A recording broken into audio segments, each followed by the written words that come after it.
ये स्टोरी है लूसीफर की। लूसीफर, सेटन, डेविल, उसके बहुत से नामों में से कुछ नाम हैं। तुम उसको चाहे किसी भी नाम से बुलाओ, उसे फ़र्क नहीं पड़ता, क्योंकि he is the king of hell, he is the father of all demons.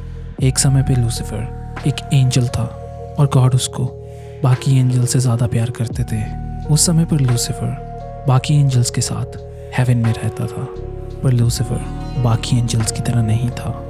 वो एक रेबल की तरह सोचता था और बहुत ही घमंडी था। उसने कुछ ऐसे काम किए जिसकी वजह से उसको हेवन से निकाल कर हेल में भेज दिया गया। लूसीफर हेल में पहुंचकर वहाँ का किंग बन जाता है और डेविल नाम से जाना जाता है। ये कहानी है लूसीफर की और वो कैसे एक एंजल से डेविल बन गया।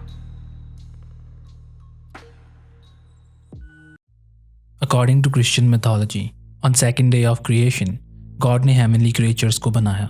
इन creatures में angels, cherubims और archangels आते थे। God ने फिर लूसीफर नाम के एक एंजल को बनाया।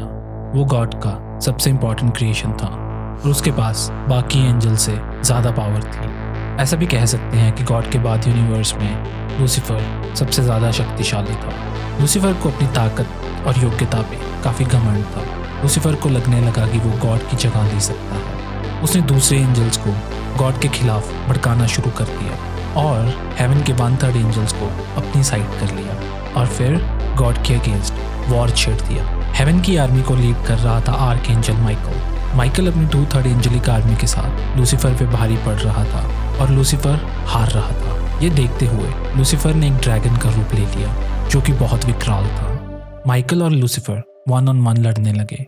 लूसीफर माइकल को हरा ही देता और गॉड ने मौका देख के माइकल को और शक्तियां दे दी और फाइनली माइकल ने लूसीफर को हरा दिया। हार जाने के बाद गॉड ने लूसीफर को उसकी एंजेलिक आर्मी के साथ हेवन से निकाल दिया। ये एंजल्स हेवन से गिरते हुए सीधा हेल में जाके गिरते हैं। गॉड लूसीफर और उसके साथ मिले हुए एंजल्स को एक भयानक रूप दे देते हैं और इसके बाद एंजल्स डीमन कहलाने लगते हैं और लूसीफर सेटन। सेटन ने जो भी किया उसको उसका कोई रिग्रेट नहीं था। हेल में वो एक बार फिर से सोचने लगता है कि हेवन पर कैसे अटैक किया जा सकता है ताकि गॉड को मारकर उसकी जगह ली जा सके। सेटन ने जब गॉड के अगेंस्ट रिबेलियन की थी तो उसकी आर्मी का जनरल था बेएल्ज़ेबुब। बेएल्ज़ेबुब सेटन को समझाता है कि शायद गॉड के साथ अभी वॉर लड़ना उनके लिए अच्छा नहीं होगा और उनको समय के साथ वार करना चाहिए। बेएल्ज़ेबुब की बातें सुन के सेटन एक नया प्लान बनाता है। वो बेएल्ज़ेबुब को बताता है कि वो गॉड से डायरेक्टली नहीं लड़ेंगे। गॉड ने बहुत से क्रिएचर्स को बनाया है जो कि उसको बहुत प्यारे हैं। वो बेएल्ज़ेबुब को बोलता है कि हम अपनी ताकतें यूज़ करेंगे इन क्रिएचर्स को भटकाने के लिए और उनको करप्ट कर देंगे। ये देखते हुए गॉड धीरे धीरे होपलेस हो जाएगा और फिर उसको हराना बहुत आसान होगा। सेटन हेल को अपना एक किंगडम बना लेता है। वो डीमंस को एक ऐसी स्पीच देता है कि डीमंस उसकी बातें सुनकर खुश हो जाते हैं और एक बार फिर से खड़े हो जाते हैं उसका साथ देने के लिए। सेटन डीमंस को अपनी स्पीच के समय बताता है कि वो एक ऐसा समय लेके आना चाहता है जिसमें गॉड की क्रिएशंस, गॉड और एंजल्स की वर्शिप छोड़कर सेटन और डीमंस की वर्शिप करेंगे। पर ये समय लाने के लिए डीमंस को पूरी तरह ईविल बनना होगा और उनकी बची कुची अच्छाई भी छोड़नी होगी। डीमंस मिलके हेल में फिर एक सिटी बनाते हैं जिसका नाम पेंडेमोनियम था। पेंडेमोनियम में एक विशाल चर्च भी बनता है और ये आगे जाके घर बनता है सेटन का। जब भी किसी डीमन को सलाह चाहिए होती थी तो वो पेंडेमोनियम के इस चर्च में आते हैं और सेटन से सलाह लेते हैं। पेंडेमोनियम में चर्च बन जाने के बाद सेटन मेजर डीमंस को वहाँ पे बुलाता है। सेटन डीमंस को पूछता है कि कैसे गॉड और बाकी एंजल्स को हराया जा सकता है ताकि हेवन वापस लिया जा सके। एक मॉलक नाम का डीमन सुझाव देता है कि हेवन पे सबको मिलकर अटैक कर देना चाहिए। इस बार लड़ाई में उन वेपन्स का इस्तेमाल करना चाहिए जो उन्हें हेल में मिले हैं। वो बोलता है कि इस समय एंजल्स सोच भी नहीं सकते कि डीमन उन पे अटैक करेंगे। इस सरप्राइज अटैक से जीतने के चांसेस ज़्यादा हैं। फिर एक बिलायल नाम का डीमन बोलता है। वो बोलता है कि अगर डीमंस ने हेवन पर अटैक कर दिया और वो हार गए तो इस बार उनकी पनिशमेंट और भी ज़्यादा होगी। बिलायल बोलता है कि उनको वेट करना चाहिए और समय के साथ प्लान बनाना चाहिए। फिर मैमन नाम के डीमन की बारी आती है। वो सुझाव देता है कि सभी डीमंस को मिलके हेल को अच्छा बनाना चाहिए। समय के साथ जैसे जैसे हेल शक्तिशाली होगा तो उनके हेवन को वापस जीतने के चांसेस भी बढ़ जाएंगे। लास्ट में बेएल्ज़ेबुब की बारी आती है। वो कहता है कि जब वो हेवन में थे तो उसने सुना था कि गॉड ने एक नई रेस बनाई है। ये नई रेस का नाम ह्यूमंस था और वो गॉड को एंजल से भी ज़्यादा प्यारे थे। वो सजेस्ट करता है कि अगर वो इस नई रेस को करप्ट कर सकें तो गॉड के साथ बिना लड़े ही जीत जाएंगे। सेटन को बेएल्ज़ेबुब का आइडिया बहुत अच्छा लगता है और वो खुद देखने निकल जाता है गॉड के बनाए इन ह्यूमंस को। सेटन अर्थ पे पहुंच जाता है और बादलों के बीच से गॉड की क्रिएशन को देखता है और जेलसी से भर जाता है। वो देखता है कि दूर एक पहाड़ पे यूरियल नाम का एक एंजल बैठा है। उसको लगता है कि यही सही मौका है गॉड की क्रिएशन के बारे में जानने का। वो अपना रूप बदल लेता है और एक चीरप बन जाता है और यूरियल के पास पहुंच जाता है। यूरियल सेटन को पहचान नहीं पाता और सेटन को गॉड की बनाई इस नई दुनिया के बारे में सब कुछ बता देता है।